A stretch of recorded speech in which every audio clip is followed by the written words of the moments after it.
안녕하세요. 이장훈 노무사입니다. 반갑습니다. 올해 1차 시험은 5월 14일 날 보죠. 자, 이제 우리가 시험 보기 전까지 한 2달 정도 남았는데요.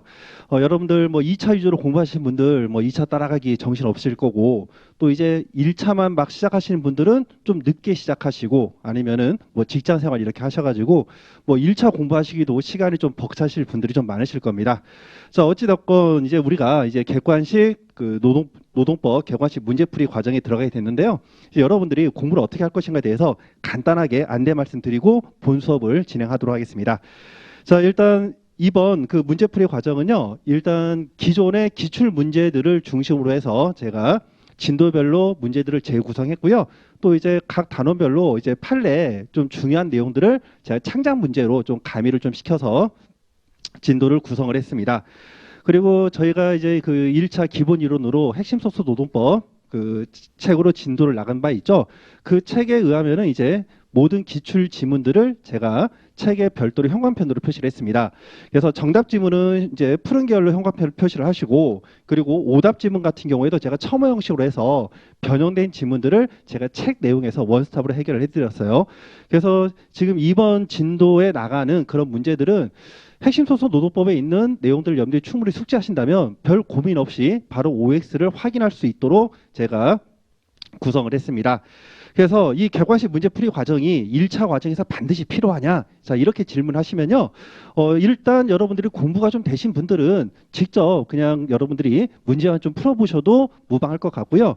1차 공부가 좀 안 되셨다. 그래서 뭐 도움이 좀 필요하시다 싶으시면 제가 그 단순하게 문제풀이 과정만 하는 게 아니라 그 문제풀이 과정에서 연결되는 법리들을 제가 다시 법조문이라던가 아니면 간단한 멘트로 부연 설명해 드리니까 이제 그런 분들은 수업을 좀 집중해서 들으셔도 어느 정도 법리 부분이 좀 커버가 될 것으로 판단이 됩니다.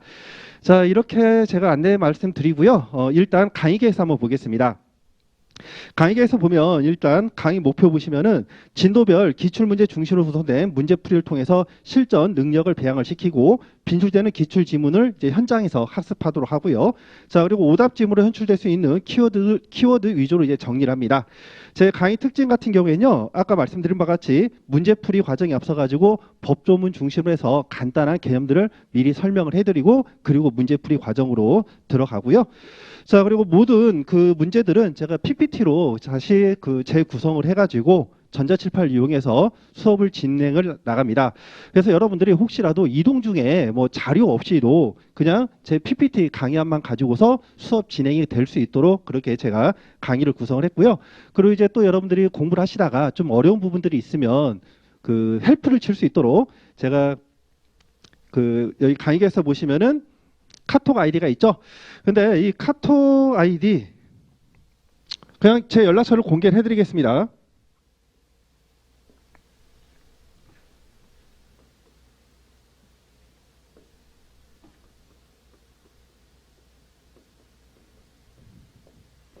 (010-4123-5637) 여러분들 공부하시다가 애로사항 있으시면 언제든지 저한테 질문하시면 될 것 같아요. 그리고 강의 진도표를 보시면은 우리가 총 8회로 구성되어 있는데요. 해당 진도 부분은 혹시라도 우리가 강의 일정에 따라 가지고 조금 그 차이는 있을 수 있으니까 이 부분은 여러분들이 참고를 해주시면 될 것 같습니다. 자, 이렇게 하시고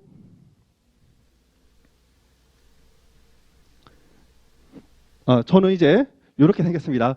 원래는 제가 이제 마스크를 쓰고 강의를 했는데 1차 강의다 보니까 이제 여러분들 비대면으로 제가 그 동영상을 좀 지금 찍고 있어요. 그러니까 실강을 하는데 이제 실강하시는 분들이 이제 코로나 때문에 이제 참석을 잘 안 하고 이제 온라인으로 하다 보니까 오늘은 제가 그 마스크 벗고 강의 진행을 좀 하고 있습니다. 이제 이게 너무 많이 넘어갔다.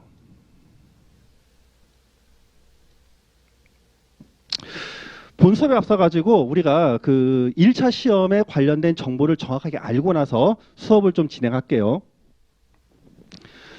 일단 여러분들이 문제를 낼 때요. 여러분들이 많이 알다시피 법조문 그리고 판례를 가지고서 문제를 내는데 일반 이론이 노1, 노2에서 각각 한 문제씩 항상 출제가 됩니다. 그리고 이 법령 문제에서 주로 이제 20개 내외 정도가 출제가 되고 있고요.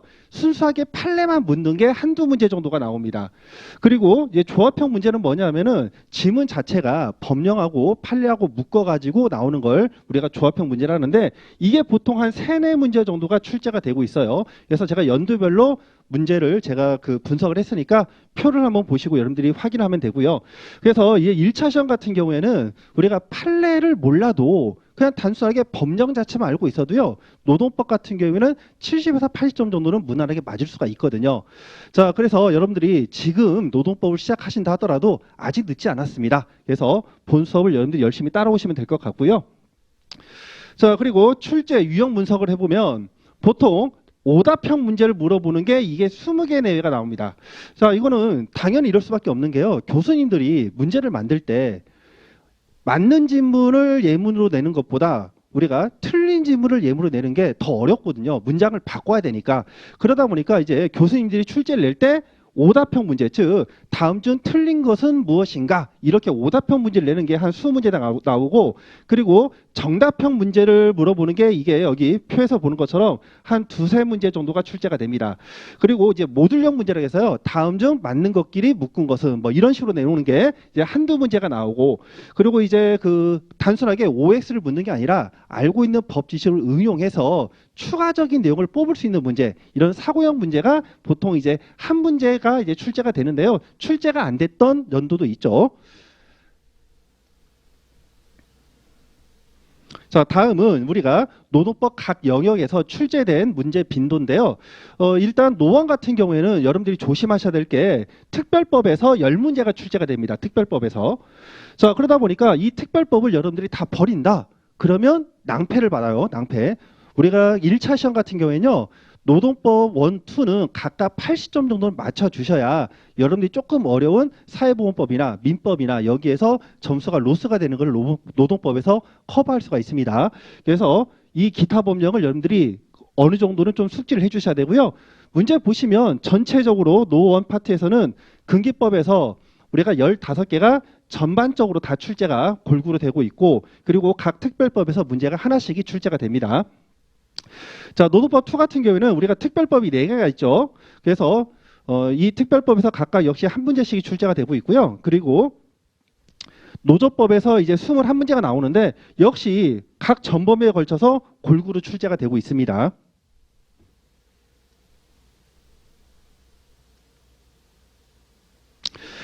자, 그래서 여러분들이 이제 여기까지 하고 오늘 본 수업 진도를 좀 나가볼게요. 자, 일단 1번 문제 보시면요. 법원에 관련된 내용인데 자, 여러분들이 지금 그 객관식 문제풀이 과정을 하고 있지만 일단 기본적으로 2차 커리를 따라가셨거나 아니면 최소한 1차 커리를 어느 정도 공부하신 단계에서 객관식 문제풀이 과정을 듣는 게 타당합니다. 자, 그래서 일단 여러분들 객관식 문제풀이를 가는데 동시에 여러분들이 기본적으로 보고 있는 노동법 책도 부교재로 가지고 계셔야 돼요. 혹시라도 이제 제 수업 들으신 분들은 핵심소송 노동법을 옆에 두시고 수업을 따라오시기 바랍니다. 자, 일단 법원의 경우에는 우리가 간단하게 법원에서 인정되는 것과 인정되지 않는 것을 구분하시는데요. 법원성이 인정되는 경우는 일반 법령은 다 인정이 됩니다. 그래서 민법도 우리가 법원성 인정이 되고 있다. 그리고 자치법규도 우리가 다 법원성 인정이 돼요. 그래서 단체법, 취업규칙, 근로계약 다 법원성 인정되고 있고 이제 관행 같은 경우에는 우리가 판례 법리가 있죠. 그래서 규범적 사실로서 승인되거나 사실상 제도로서 확립되어 있다고 볼 수 있을 정도로 규범 의식에 의해서 지지되어야 한다. 자, 이런 판례 문장을 암기를 하시고요. 자, 그리고 이제 많이 빈출되는 지문이 뭐냐? 우리가 조약 부분이죠. 특히 조약에서 아이로 협약인데 이 아이로 협약이 작년에 우리가 8대 기본 협약 중에서 4개만 비준을 하고 4개는 비준을 하지 않았지만 이제 3개를 추가적으로 비준을 했죠. 그래서 강제근로 철폐에 관한 그 협약 외에 나머지 3개를 다 우리가 비준을 했습니다. 그래서 이 부분은 올해 1차에서 최대 빈출될 수 있는 가능성이 굉장히 큰 문제죠. 자, 일단 내용을 한번 보시면요. 노동법은 법원에 관한 설명으로 옳지 않은 것을 찾는 겁니다. 자, 판례는 법원으로 인정되지 않는다. 우리가 법원성이 인정되지 않는 부분을 제가 깜빡하고 안 했네. 뭐가 안 되죠? 일단 판례 안 되고요. 그리고 행정 해석 안 됩니다. 자, 그래서 판례는 법원으로 인정되지 않는다. 예, 맞는 지문이고요. 그리고 기업의 내부에 존재하고 있는 특정 관행이 나오네요. 자, 관행이 일반 사회에서 근로관계를 규율하고 있는 여기 나오죠. 규범적 사실로서 명확하게 승인되거나 또는 사실상 제도로서 확립되어 있다고 볼 수 있을 정도로 근로계약의 규범의식에서 지지되고 있는 경우에는 해당 내용이 근로계약 내용으로 이루고 있다고 인정되어서 관행이 법원성이 인정이 되고 있습니다. 자, 민법도 법원성이 인정되고 있고요. 자, 그리고 국제 노동기구 ILO 협약에 관련된 내용인데, 자, 해당 부분이 이제 작년과 올해가 답이 바뀝니다. 여기 보시면은 강제근로에 관한 협약 부분, 자, 이 부분은 법원으로 인정된다. 작년까지는 인정이 안 됐어요. 근데 올해는 이게 인정이 됩니다.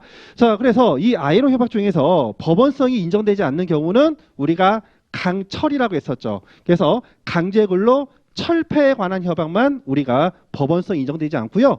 강제근로에 관한 협약은 법원성 인정이 됩니다. 그래서 이거 나오면 여러분들이 좀 헷갈릴 수 있어요. 자, 강철입니다. 강철. 자, 그리고 다섯 번째 보시면은 고용노동부 행정해석은 법원으로 인정되지 않는다. 예, 맞는 지문이에요. 자, 그래서 종전에는 정답이 4번이었지만 지금은 해당 내용이 이제 답이 없는 거예요. 1번 지문은 정답이 없습니다.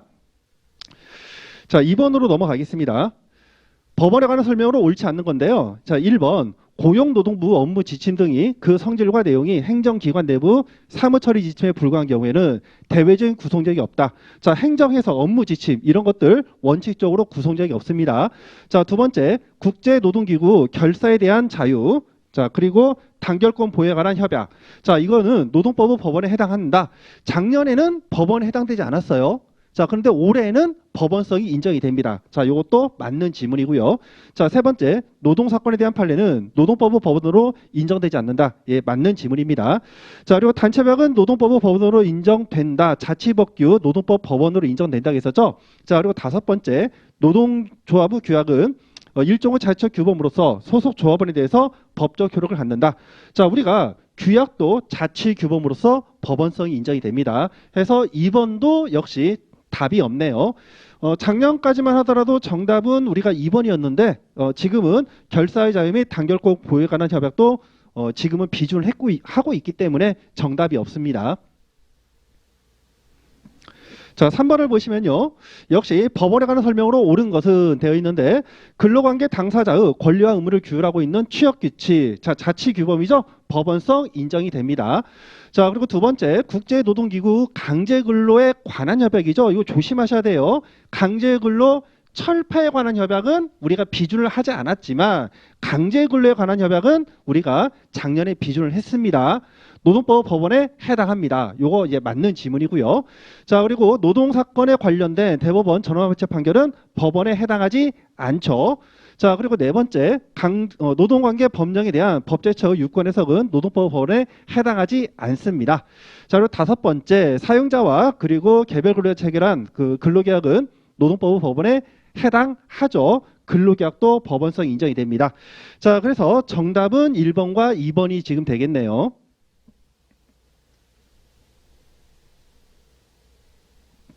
자, 4번을 볼게요.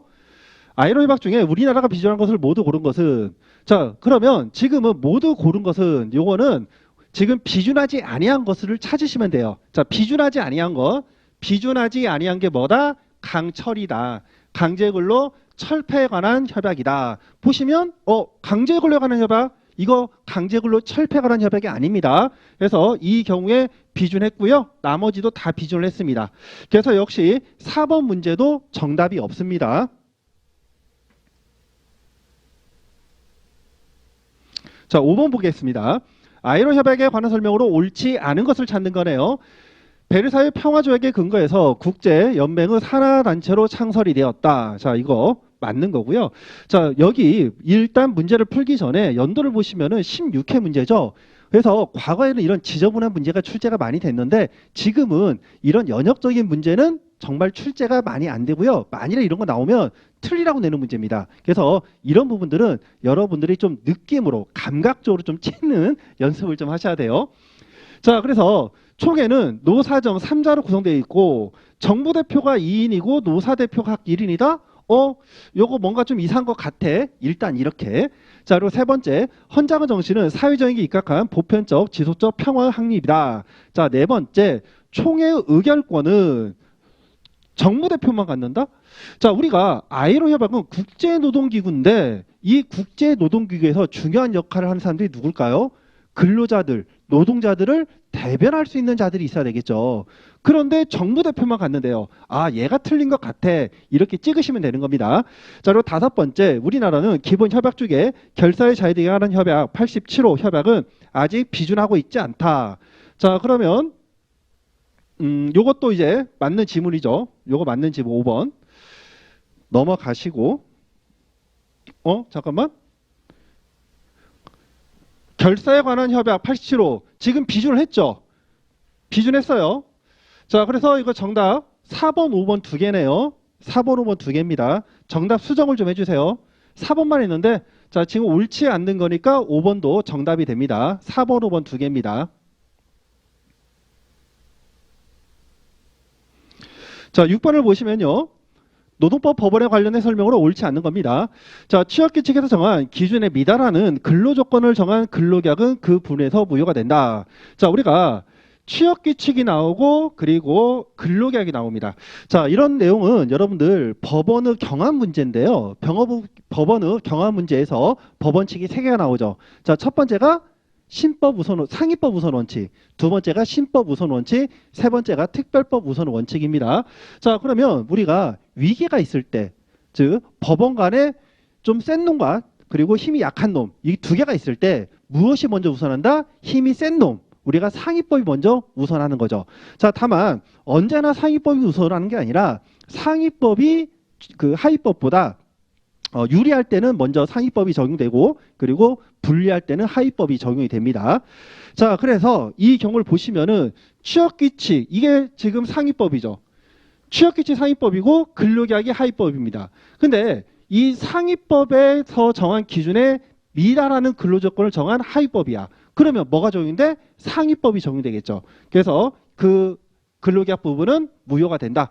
자, 이 부분은 이제 맞는 지문이고요. 두 번째, 노동부 업무 처리 지침과 예규는 재판 규범으로서 구속력을 갖지 못한다. 자, 행정 해석은 우리가 원칙적으로 법원성을 갖지 못한다고 했었죠. 자, 이거 맞는 지문이고요. 근로조건과 관련하여 법률 간의 충돌이 발생하는 경우에는 유리한 조건 우선 원칙이 적용된다. 자, 여기 보시면 법률 간이죠. 법률 간이라는 건 위계가 있어요, 없어요? 위계가 없죠. 위계가 없습니다. 자, 그래서 이 경우에는 유리조건 우선 원칙이 적용되는 게 아니죠. 법률간에 적용되는 거는 우리가 신법 우선의 원칙 그리고 특별법 우선의 원칙이 적용되는 거고요. 이 유리조건 우선의 원칙이 적용되는 거는 법률간에 충돌하는 게 아니라 법원의 위계가 있어야 돼요. 자, 그래서 정답은 3번이 되겠네요. 이건 좀 어려운 문제입니다. 자, 4번 취업규칙은 법령 또는 당의 사업 또는 사업장에 대해서 적용되는 단체협약에 반할 수 없다. 자, 우리가 취업규칙이 나오고 그리고 단체협약이 나오죠. 자, 뭐가 위다? 단체협약이 위고 취업규칙이 아래입니다. 자, 그러니까 이 취업규칙이 단체협약의 효력에 반해서는 안 된다는 거죠. 역시 이거 맞는 지문이 되고 있고요. 자, 5번 우리나라가 비준한 국제노동기구 협약에는 국내법과 동일한 효력이 부여된다. 역시 맞는 지문입니다. 자, 그래서 정답은 3번이 되겠네요.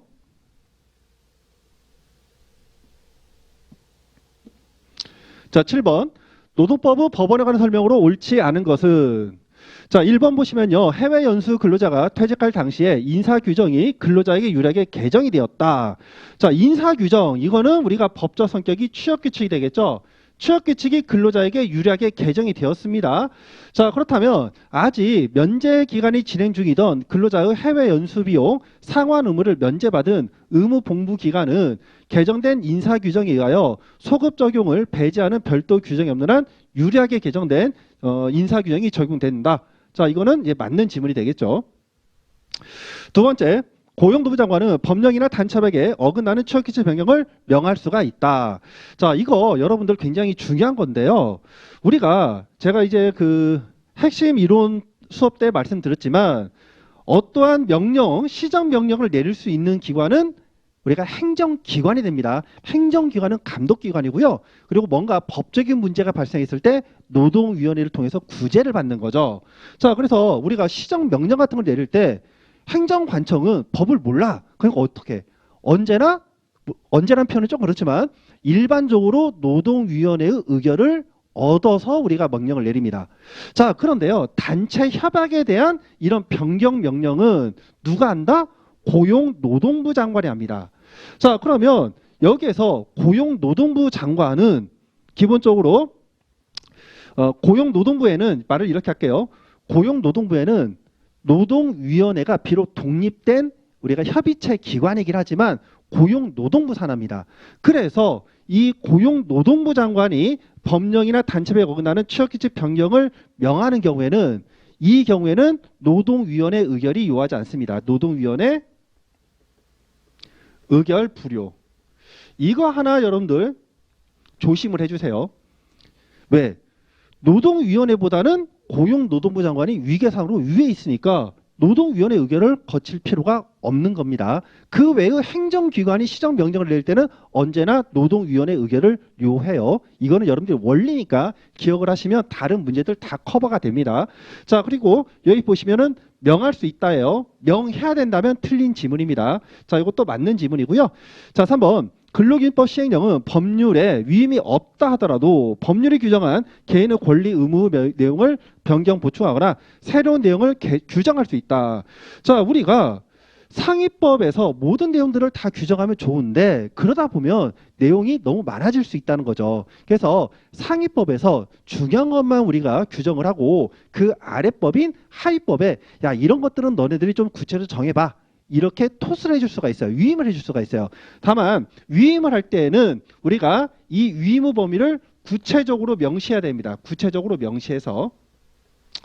그래서 하위법이 상위법에 위반하여 효력이 없게 된다. 이럴 때는 두 가지를 판단합니다. 명백하게 상위법 내용과 배치되거나 또는 상위법에서 위임받은 범위 한도를 초과해서 입법을 했을 때 그때는 상위법에 반해서 효력이 없게 되는 거예요. 자, 그러다 보니까 시행령이 법률에 위임이 없는데도 개인의 권리, 의무의 내용을 변경, 보충하는 새로운 내용을 규정했어요. 그러면 그건 상위법에 반하는 거죠. 그래서 이 경우에는 위임이 반드시 있어야 됩니다. 위임이 있어야 돼. 위임이 있으면 그런 내용을 규정할 수가 있다. 그래서 정답은 3번이 되겠습니다. 자, 4번 고용노동부 업무 지침이나 예규 등이 그 성질상 내용이 행정기관 내부 사무처리 지침에 불과한 경우에는 대외적 구속력이 없다. 예, 역시 맞는 지문이고요. 자, 5번째 우리나라가批准한 국제노동기구 협약은 국내법적 효력이 인정된다. 역시 맞는 지문입니다. 그래서 정답은 3번이 되겠네요.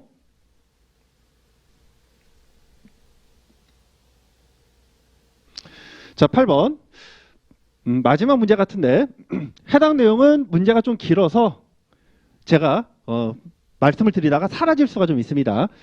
취업규칙과 단체협약 근로계약 효력에 관한 설명으로 옳지 않은 건데요. 자, 1번 보시면은 취업규칙에서 정한 근로조건을 불리하게 변경하는 내용으로 개정된 단체협약에 대해서는 취업규칙상의 유리한 조건의 적용을 배제하고 개정된 단체협약이 우선적으로 적용된다는 내용의 합의가 포함된 것이라 봄이 당사자 의사에 합치한다. 자, 이 부분은 맞는 내용이죠. 자, 그리고 두 번째 한국산업인력관리공단이 단체협약에 따라 정년 연장을 위해서 개정하려던 인사규정이 한국산업인력관리공단법 좀 어려우니까 이걸 특별법이라 하겠습니다. 특별법 규정에 따른 인사위원회 의결을 거치지 못한 경우에는 이 인사규정은 아무런 효력이 없다. 자, 우리가 산업인력관리공단 등에 관련된 특별법 내용을 보시면요. 어떤 회계 부분에 관련돼서는 우리가 산업인력관리공단도 준정부 기관입니다. 그래서 국민의 세금이 흘러 들어가요. 그래서 이런 국민의 세금을 함부로 우리가 낭비하지 않도록 하기 위해서 돈과 관련된 부분에 대해서는 법에 의해서 반드시 이사의 의결을 거치도록 하고 있습니다.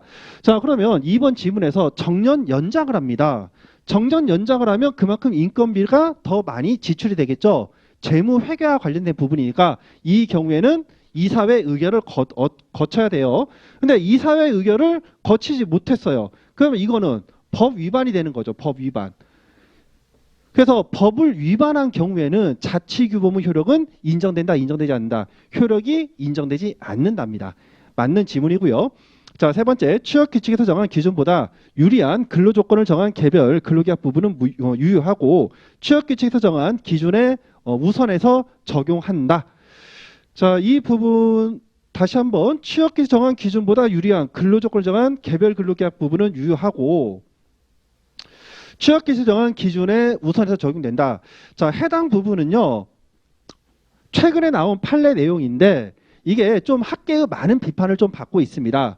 그래서 일단 이 부분은 우리가 2차에서는 제가 작년 기출 문제이기 때문에 올해 다시 출제하기는 좀 어렵고 1차에서는 나올 수는 있어요. 그래서 이 부분은 일단 여러분들이 단순 암기를 좀 하도록 하겠습니다.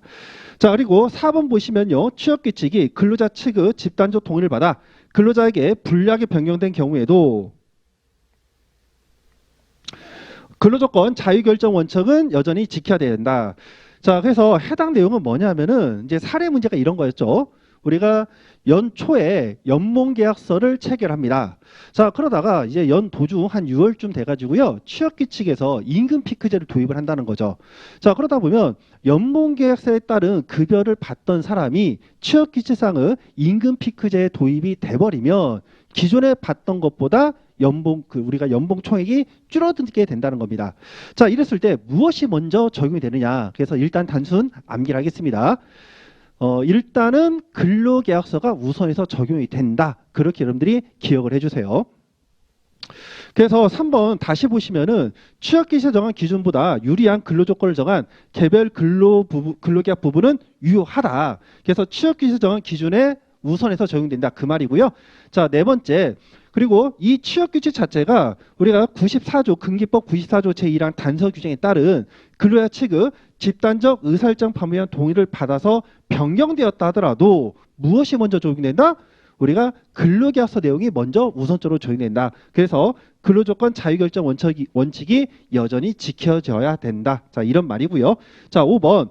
근로자 측의 집단적 동의를 받아 불리한 내용으로 취업규칙이 변경이 되었다면 변경된 취업규칙 기준에 의하여 유리한 근로계약 내용을 변경할 수 있다. 자, 제가 아까 그랬죠. 일단 단순 암기하시라고요. 뭐가 우선한다? 근로계약이 우선한다.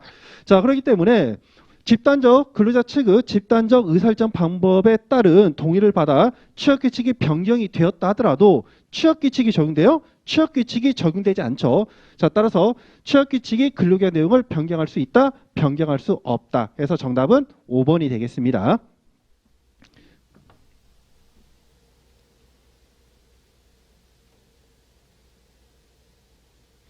자, 이렇게 해서 우리가 법원은 끝났고요. 자, 이제 우리 근로권리로 가겠습니다. 자, 근로권리는 헌법 33조 내용이 있는 내용인데, 자, 해당 내용도 많이 빈출이 됩니다. 자, 그래서 일단 첫 번째 내용을 보시면요.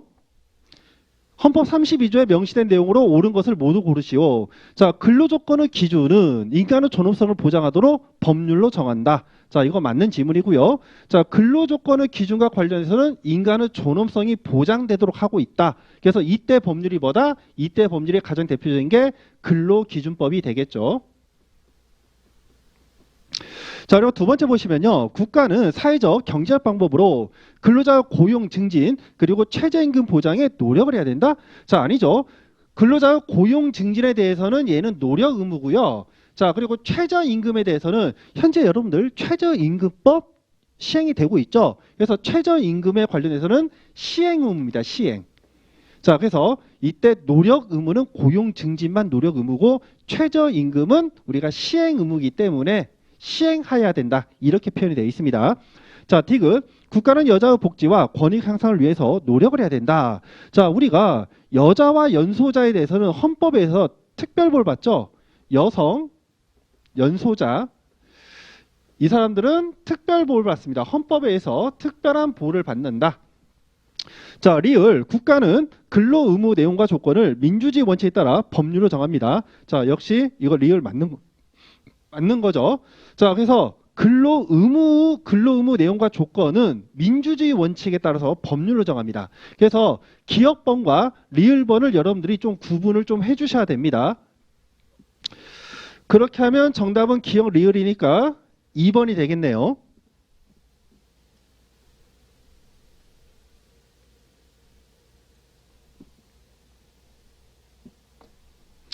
자, 2번. 헌법 32조에 명시된 내용으로 옳지 않은 것을 고르는 겁니다. 모든 국민은 근로 권리를 갖는다. 자, 그리고 근로 의무도 갖는다. 예, 맞는 거고요. 여자 연소자 근로는 특별한 보호를 받는다. 신체 장애자입니다. 자, 신체 장애자. 우리가 그 생활 능력이 없는 자는 우리가 법률에 따른 보호를 받죠. 그래서 이 사람들은 법률에 따른 보호를 받습니다.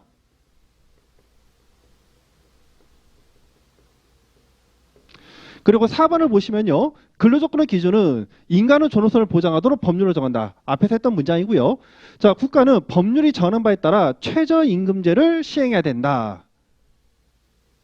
자, 이거 맞는 지문이고요. 자, 그리고 여기 보시면은 우선적으로 근로기회를 부여받는다. 자, 이런 자들은 누구에 대한 보호죠? 이거는 우리가 국가유공자 등에 대한 보호죠. 국가유공자 등. 그래서 정답은 3번이 되겠습니다.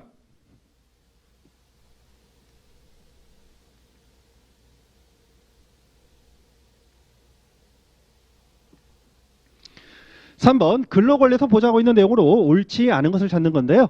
자, 근로조건의 기준은 인간의 존엄성을 보장하도록 법률로 정한다. 이거 좀 전에 나왔던 지문이고요. 자, 장애인의 근로는 특별한 보호를 받는다. 자, 특별보호를 받는 자는 누구다? 특별보호는 여자와 연소자입니다. 자, 그리고 장애인은 생활능력이 없는 자죠. 이런 자들은 법률에 따른 보호를 받습니다. 자, 그리고 고용임금 근로조건에 있어서 부당한 차별을 받지 않는다. 예, 차별은 받지 않는 것, 이건 맞는 지문이고요. 자, 그래서 옳지 않는 것은 요게 예, 틀린 지문입니다. 자, 그리고 연소자는 특별보호를 받는다. 이거 맞는 지문이고요. 국가유공자 여기 나오네요. 국가유공자는 뭐라고 했었죠? 근로기회에 있어서 우선적으로 근로 기회를 부여받는다고 했었죠. 그래서 이것도 이제 맞는 지문이 되고 있고요. 자, 그리고 5번. 국가는 법률이 정하는 바에 따라서 최저임금제를 시행해야 된다. 시행 의무라고 했었죠. 역시 맞는 지문입니다. 그래서 정답은 2번이 되겠네요.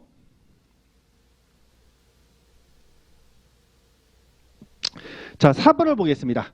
32조에 관한 설명으로 옳지 않은 것을 찾는 건데요. 근로조건의 기준은 인간의 존엄성을 보장하도록 법률로 정한다. 우리가 기출지문은요. 왜 이게 계속 빈출될 수밖에 없냐 하면 간단합니다. 여러분들 법이 매번 개정이 될까요? 아니면 법이 새로운 법률 규정이 뭐 매년 새로 그 신설될까요? 그럼 법적 안정성이 힘들어지겠죠. 자, 그래서 기본적으로 법은 자주 개정이 안 되는 게 바람직합니다. 그러니까 시험이 이제 계속 누적될수록 나왔던 법률 규정이 중요하니까 계속 반복해서 나올 수밖에 없는 거죠. 자, 그리고 이제 판례 같은 경우에도 우리가 매년 판례가 나오긴 하지만 새로운 법률들이 우후죽순처럼 막 나오질 않아요. 그럼 왜? 우리가 법적 안정성이 해쳐지니까. 그래서 우리가 계속해서 기출 문제들이 반복돼서 나왔던 문장들이 또 나오고 하는 겁니다. 자, 두 번째 보시면요. 국가는 법률이 정하는 바에 따라서 최저임금제를 시행해야 된다. 시행 의무죠. 자, 고령자입니다. 고령자는 생활 능력이 없는 자죠. 법률에 따른 보호를 받습니다. 특별보호가 아니라 법률에 따른 보호를 받아요. 자, 여자 근로는 특별한 보호를 받는다. 자, 맞는 지문이고요. 자, 근로권리뿐만 아니라 의무도 규정하고 있다. 역시 맞는 지문입니다. 자, 그래서 정답은 3번이 되겠네요.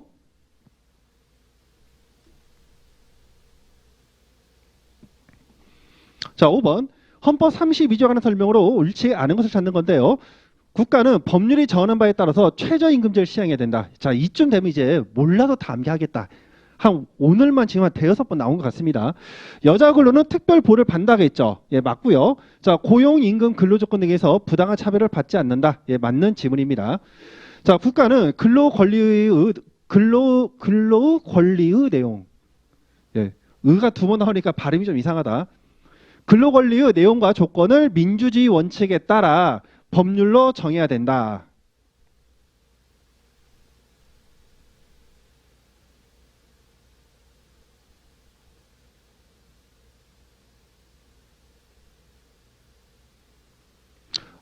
요게 틀렸네요. 자, 국가는 근로권리의 내용. 자, 우리가 조건은 아니죠. 조건은 아닙니다. 자, 그래서 3번이 이제 조금 지저분한 문장이긴 한데 근로권리의 내용은 우리가 민주주의 원칙에 따라서 법률로 정한다. 이게 요게 틀린 지문. 그래서 정답은 3번이 되고 있고요. 자, 4번 연소자의 근로는 특별한 보호를 받는다. 자, 국가 유공자 상위 군경, 전벌 군경 유가족은 법률이 정한 바에 따라서 우선적으로 근로 기회를 부여받는다. 예, 맞는 지문입니다.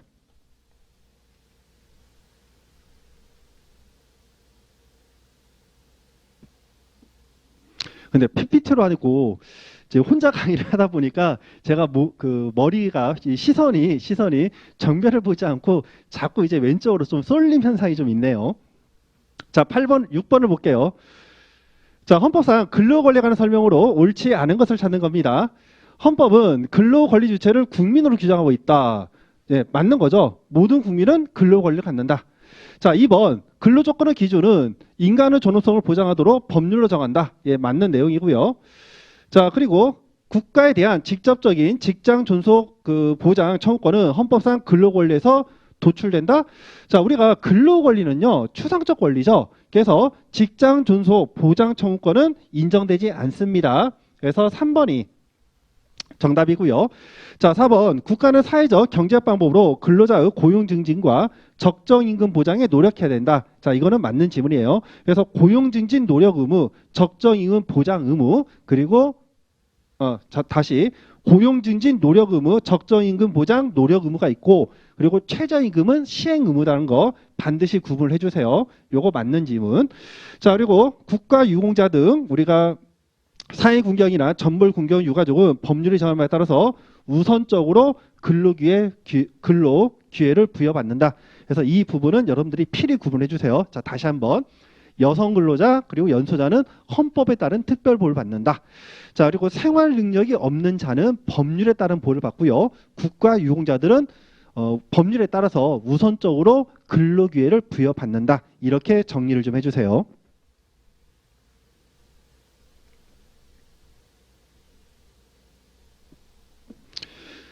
자, 다음 7번. 역시 헌법 32조 근로관련 설명으로 옳지 않은 것을 찾는 겁니다.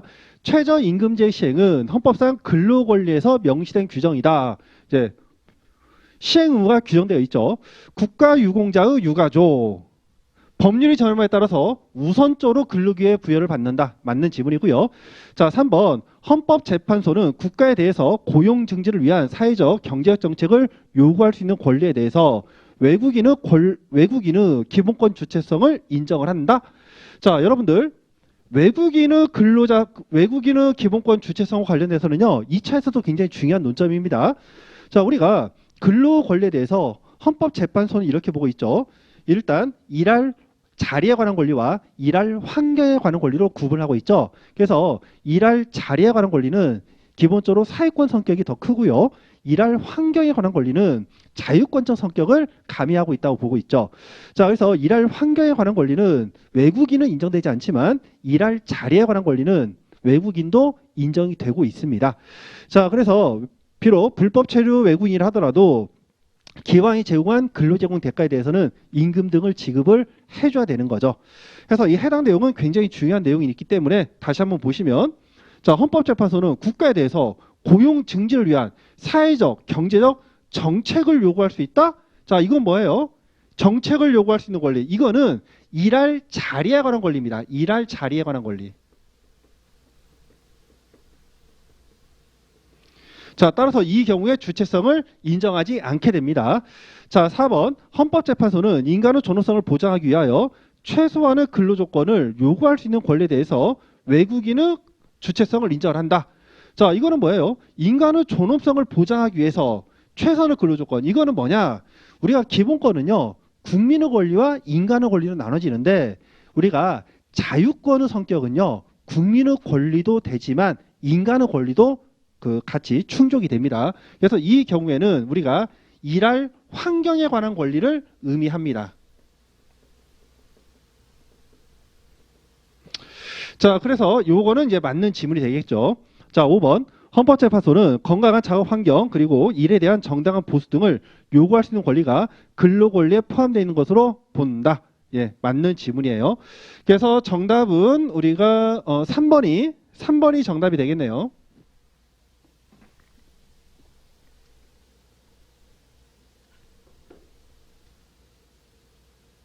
아이고, 8번도 지문이 굉장히 많습니다.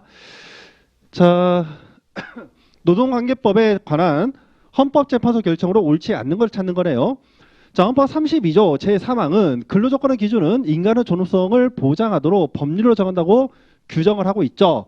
자, 그래서 인간의 존엄에 상응하는 근로조건의 기준이 무엇인지를 구체적으로 정하는 것은 1차적으로 입법자의 형사의 자유에 속한다. 자, 이 말은 뭐냐 하면 근로권리는 우리가 추상적 권리인가요? 구체적 권리인가요? 추상적 권리죠. 구체적 권리가 아닙니다. 그래서 이러한 근로권리의 내용이 무엇인지를 구체적으로 정하는 것은 입법자가 알아서 한다. 자, 그런 의미예요. 자, 두 번째, 근로자가 퇴직급여를 청구할 수 있도록 하는 권리도 헌법상 바로 도출되는 것이 아니다. 자, 우리가 근로권리의 구체적 내용은 뭐라고 했었죠?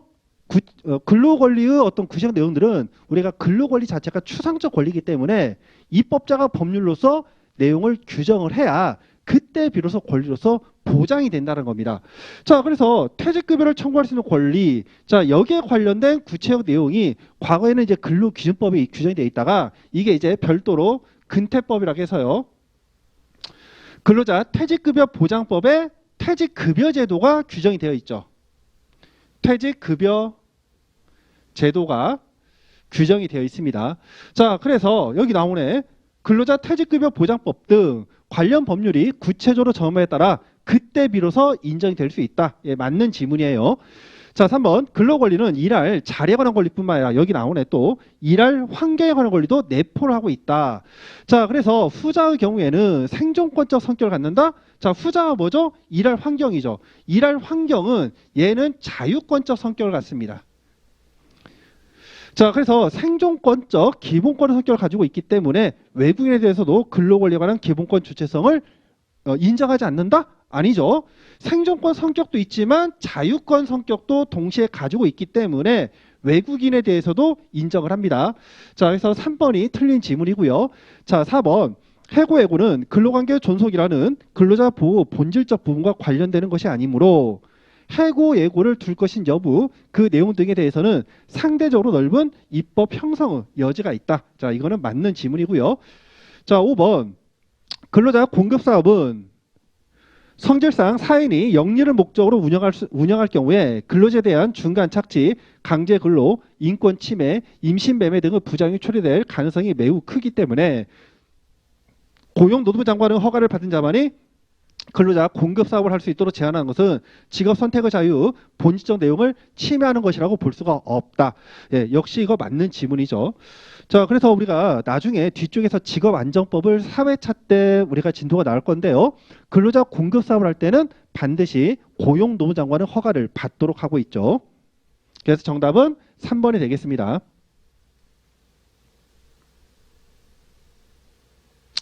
자, 다음은 이제 근로기준법상 근로자 사행자인데요.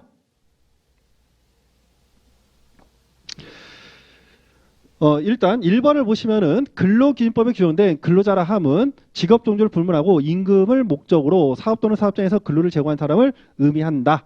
자, 이런 내용에 대한 해석으로 옳지 않은 것을 찾는 건데요. 자, 사업은 원칙적으로 영리 또는 비영리 묻지 않는다고 했었고요. 근로 제공이 임금을 목적으로 하지 않는 자는 근로자가 아니다. 자, 이거 맞는 내용입니다. 근로자 되려면요 반드시 임금을 목적으로 근로를 제공해야 돼요. 그래서 임금을 목적으로 하지 않는다. 그러면 근로자가 아닙니다. 자, 그리고 근로제공은 육체적 정신적 활동 불문하고 있고요. 역시 맞는 지문이고 근로제공과 임금 사이에는 반드시 대가 관계가 존재해야 된다. 역시 맞는 지문입니다. 자, 사업장에서 근로를 제공해야 되기 때문에 재택근로자, 근로자가 아니다? 자, 여러분들 코로나 때문에 지금 재택근로하는 사람들 많습니다. 재택근로자 우리가 재택근무 하는 자들도 우리가 근로자에 해당하는 거죠. 그래서 정답은 5번이 되겠습니다.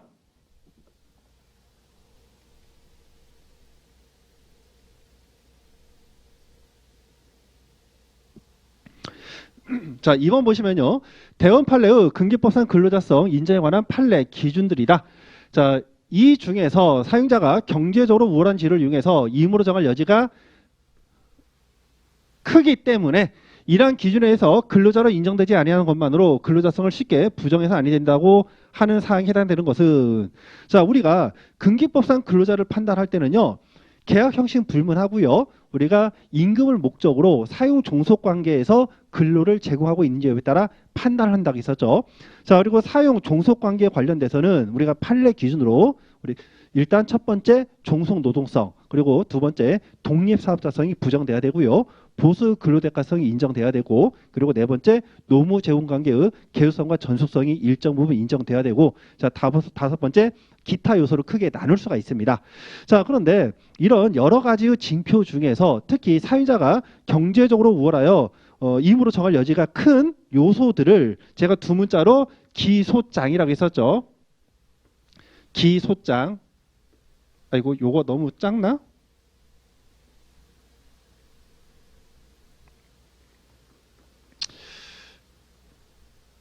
요거를 기소장. 자, 그래서 기가 기본급이나 또는 고정급을 정했는지 여부. 자, 그리고 소 근로소득세 원천 징수 여부. 자, 그리고 장은 사회보장 제도에 관한 법령 등에 따라서 근로자 지위가 인정된지 여부. 자, 이런 것들은 우리가 부차적 요소로 본다고 했었죠. 그거 외에 추가적으로 부차적 요소로 인정되는 부분이 이제 첫 번째 우리가 그 취업규칙 적용 여부, 취규 적용 여부. 자, 그리고 판례가 이제 좀 더 완화되고 있는데 비품 등 소유 여부, 비품 등 소유 여부. 자, 이런 것들도 우리가 부차적 요소로 보고 있습니다. 자, 그런데요, 여기 출제할 때 보면 17회죠.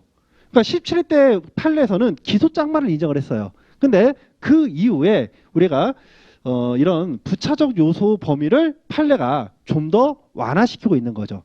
그러다 보니까 이제 내용이 1번 업무 내용을 사용자가 정하고 취업규칙, 복무기한 등 적용을 바꾸는 여부 보시면 업무 내용을 사용자가 정한다. 자, 요거는 인정이 안 되고 있고, 자, 근데 취업규칙 또는 복무규정 등의 적용을 받고 있는지 여부. 자, 이거는 우리가 인정이 돼요. 그러니까 요거는 아니야. 요건 아닌데 요거는 인정돼. 취업규칙 적용 여부는. 자, 그리고 2번 사용자가 근무 시간과 근무 장소를 지정하고 근로자가 이에 구속받는지 여부. 자, 이거는 아니고. 자, 그리고 노무 제공자가 스스로 비품 원자재나 작업 등을 소유하거나 제3자를 고용하여 업무를 대행케 하는 등 독립하여 자신의 계산으로 사업을 영위하고 있는지 여부. 자, 이것도 아니고. 자, 그리고 4번 노무 제공을 통한 이윤의 창출, 손실 처리 등 위험을 스스로 안고 있는지 여부. 자, 독립사업자성과 관련 내용이죠. 이것도 아니고. 기본급이나 고정급이 정해진 여부. 자, 이게 이제 답인 거죠. 자, 그래서 제가 이거 답을 달 때 1번도 답이라고 해놨는데 요건 아니에요. 이거 업무 내용을 사용자가 정하고 있다. 자, 이거는 우리가 부차적 요소에 해당되지 않습니다. 그래서 정답은 5번이에요. 제가 1번과 5번이라고 체크를 했는데, 자, 요거 아닙니다. 요거 아니야.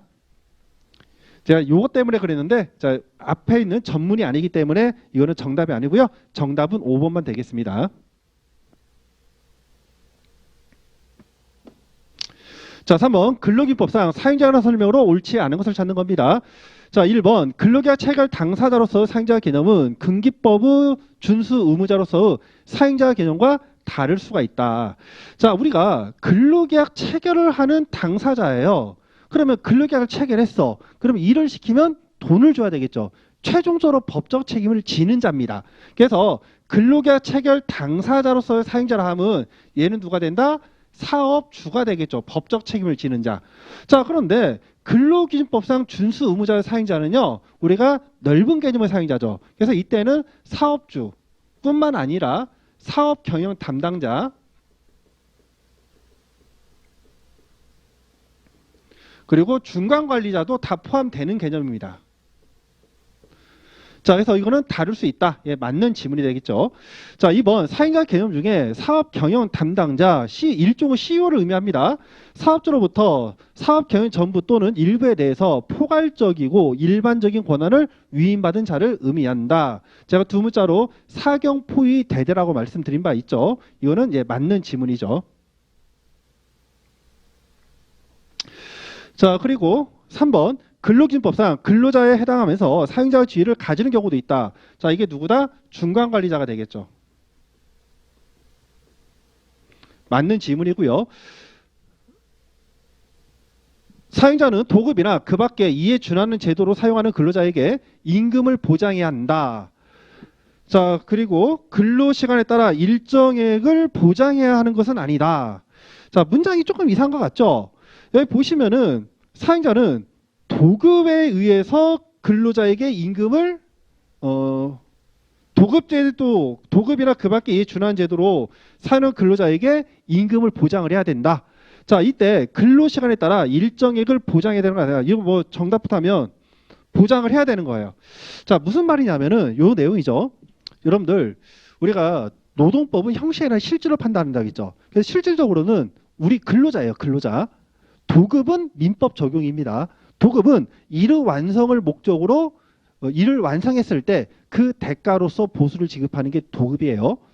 자, 그래서 우리가 형식을 도급으로 우리가 그 계약을 체결했는데 실질적으로는 이게 근로계약이라는 거죠.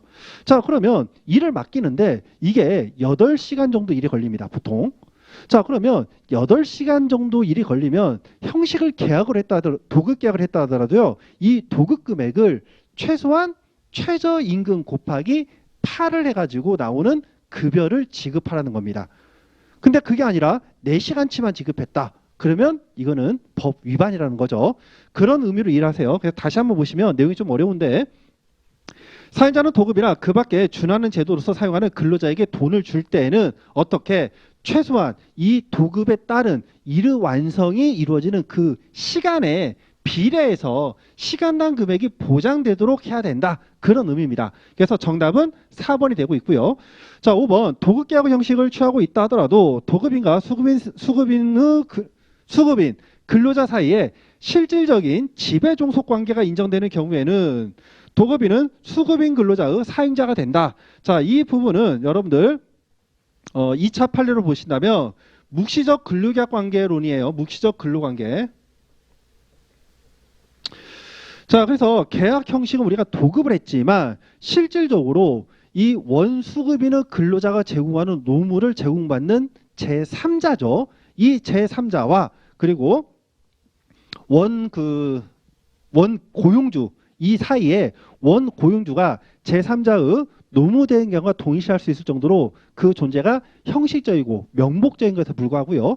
자, 그리고 이 피고용인과 그리고 제3자 사이에 종속적인 관계가 인정이 되고 노무 제공 상대방도 제3자이고 임금 지급도 제3자가 하고 있다라면 이 경우에는 피고용인과 제3자 사이에 묵시적인 근로관계가 형성되어 있다고 봅니다.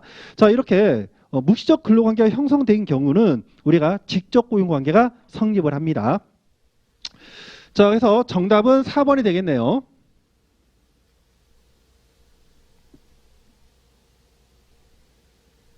자, 다음은 이제 근로기준법입니다.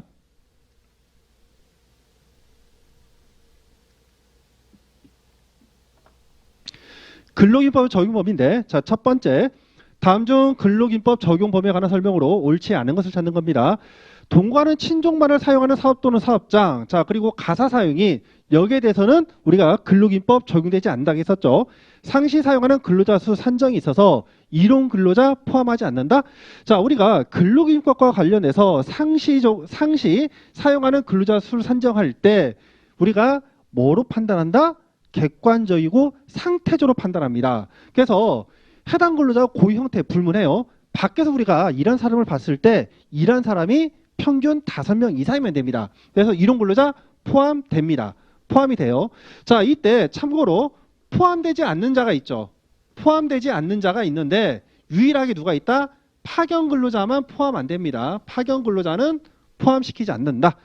자, 그래서 옳지 않는 거는 2번이 정답이고요. 자, 3번 근로기준법이 상시 4명 이하 사업 또는 사업장에 원칙상 적용되지 않는 것은 영세사업장 현실과 국가의 관리 감독 능력 한계를 고려한 것이다. 예, 맞는 거고요.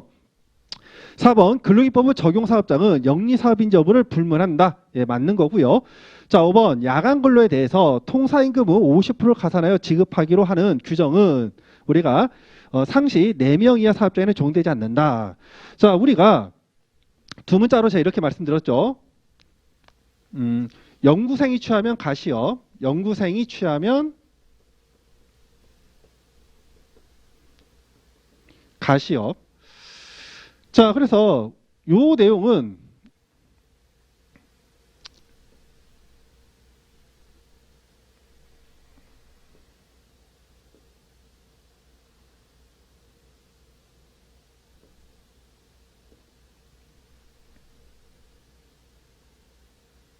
(5인) 이상에만 적용되는 거죠. 5인 이상에만 적용되는 것. 자, 그래서 연은 연차 휴가, 구는 부당해고 구제 관련된 내용, 생은 생리휴가, 자, 그리고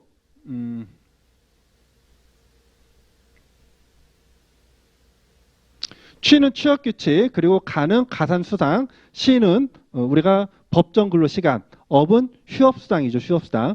자, 이런 부분들은 우리가 5인 이상 사업장에 적용되고요. 5인이 안 되면 적용되진 않습니다. 자, 그러니까 여기서 가산을 지급한다. 우리가 가시업에서 가산수당이죠. 그러니까 이거는 5인 이상 사업장만 적용됩니다. 그래서 이것도 맞는 지문이 되겠죠. 그래서 틀린 지문은 2번입니다.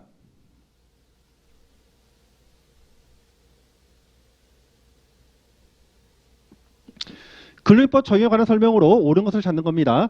자, 비영리 사업, 우리가 영리 비영리 불문합니다. 근로기법 적용됩니다. 자, 동거 친족만을 사용한다? 이때는 근로기법 적용되지 않는다고 했었죠. 자, 근로자 수가 때때로 5인 미만이 된다 하더라도 상태적으로 보았을 때 5인 이상이면 근로기법 적용된다. 자, 이거 맞는 지문이고요. 아이고, 요거 번호 넘버링이 잘못됐다. 4번하고 이게 5번이 돼야 되는데, 가사 사윤에 대해서는 우리가 근로인법 적용되지 않는다. 자, 5번 근로인법 적용을 판단함에 있어서 상시 근로자 수는 정규 근로자만을 계산한다? 아니죠. 비정규직도 적용합니다. 자, 그리고 이론 근로자 제외합니까? 이론 근로자 포함되고 있죠. 이론 근로자 포함됩니다. 자, 그래서 정답은 3번이 되겠습니다.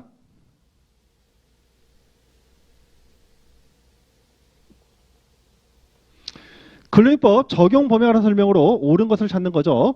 자, 당해 사업에 1회에 그치거나 또는 일시적인 경우에는 그 근로기법의 적용 대상이 아니다? 아니죠. 우리가 일시적이라 하더라도 그러니까 이런 거죠. 1회에 그치거나 또는 일시적인 경우라 하더라도 이런 거 근로기법 적용과는 전혀 무관합니다. 틀린 질문이고요. 국가 또는 지방자치단체 근로기법 적용되죠. 우리가 지방자치단체에서 우리가 지방자치단체에서 공무원 신분이 아닌 자들을 우리가 보통 공무직이라 합니다. 당연히 이런 공무직에 대해서 근로기법 적용됩니다. 자, 3번 종교단체는 헌법상 종교자유가 있고 영리를 목적으로 하지 아니하므로 근로기법 적용 대상이 제외된다? 아니죠. 영리, 비영리 불문합니다. 포함시키고 있고요. 자, 4번 근로기법 적용을 위한 상시 근로자 수 판단 시 사업장의 사역에 맞추어서 임시적으로 사용하는 이론 근로자? 이론 근로자 포함된다고 했었죠. 이론 근로자 포함. 네, 이거 맞는 지문이고요. 자, 5번 동거 친족만을 사용하는 사업 또는 사업 가사 사용일에 대해서는 근로기법 적용되지 않는다. 그래서 정답은 4번이 되겠네요.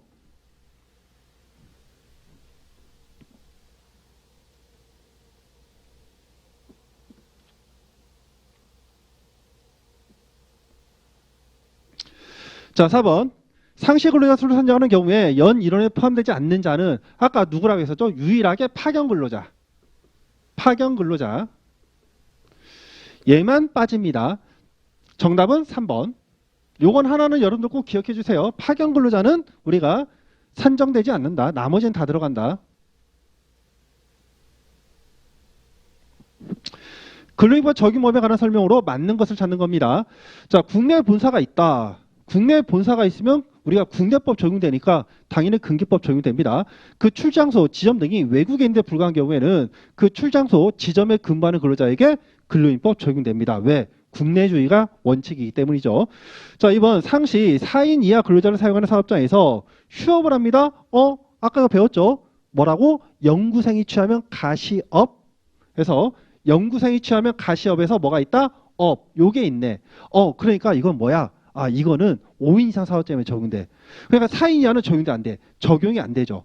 그래서 이 경우에 4인 이하 근로자를 사용하는 사업장에서 휴업을 하는 경우에 자, 근로자 휴업수당 적용 안 되죠? 청구할 수 없다. 자, 틀린 지문이고요. 요게 맞는 거 일단 정답 표시하고 3번 교회사나 유치원 교사의 경우에 교회에 근로를 제공하고 임금을 지급받아 왔다 하더라도 적용 대상이 아니다? 아니죠. 영리 비영리 불문합니다. 자, 포함되고 있고요. 4주간을 평균하여 1주간의 근로시간이 15시간 미만인 근로자. 자, 이러한 자를 우리가 뭐라 한다? 초단시간 근로자라고요. 자, 초단시간 근로자의 경우에는 주휴수당, 퇴직금, 연차휴가 다 적용 안 됩니다. 자, 또 기간제법에 따라서 총 사용기간 2년을 초과해서도 무기계약직으로 전환이 되지 않는다고 했었죠. 그래서 주휴수당, 주휴규정 적용되지 않는다. 자, 5번 아파트 자치 운영과 같은 비영리 단체 원칙적으로 근로법 적용되지 않는다? 아니죠. 영리 비영리 불문합니다. 그래서 정답은 1번이 되겠고요.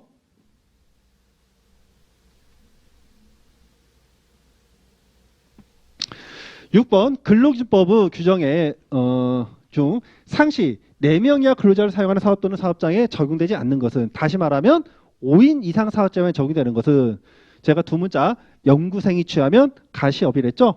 휴업 있네.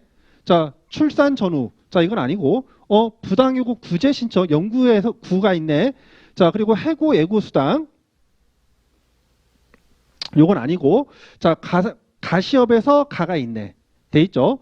자, 그러면 정답은 기역, 디귿, 미음이네요.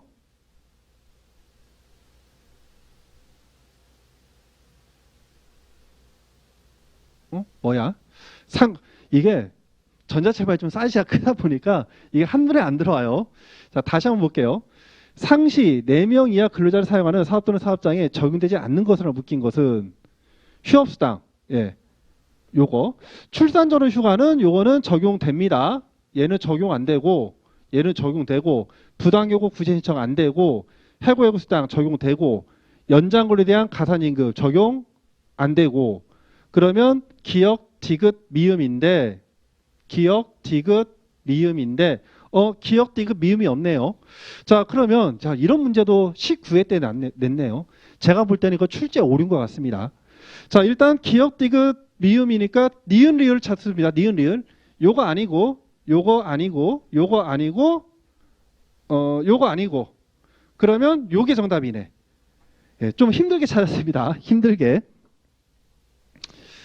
정답은 그래서 5번이 되겠네요. 7번 상시 4명 이하 근로자를 사용하는 사업 또는 사업장에 적용되는 것을 모두 고르시오. 자, 여러분들 지금 혹시라도 암기 안 됐으면 암기하세요. 연구생이 취하면 가시업. 이렇게 하세요. 자, 그래서 중간 착취. 야, 이거 적용되는 것을 모두 고르시니까 요거는 적용되고요.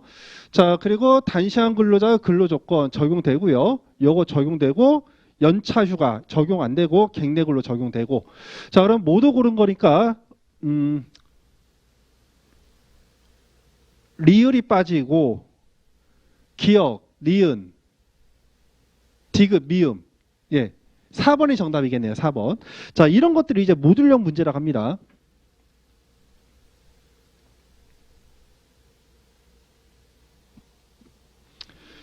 자, 문제가 이 5인 이상 사업장이냐 5인만 사업장이냐 정말 많이 빈출되는 법 조문이에요. 다시 한번 연구생이 취하면 가시업. 자, 그래서 4인 이하 근로자를 사용하는 사업 또는 사업장에 적용되지 않는 것, 즉 5인 이상 사업장에 적용되는 것, 연구생이 취하면 가시업이랬죠? 뭐예요? 5번이 되겠네요.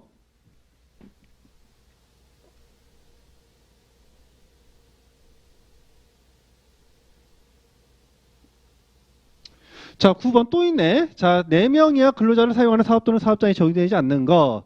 역시 연구생이 취하면 가시업이니까 요거 근로시간 5번이 정답이네요.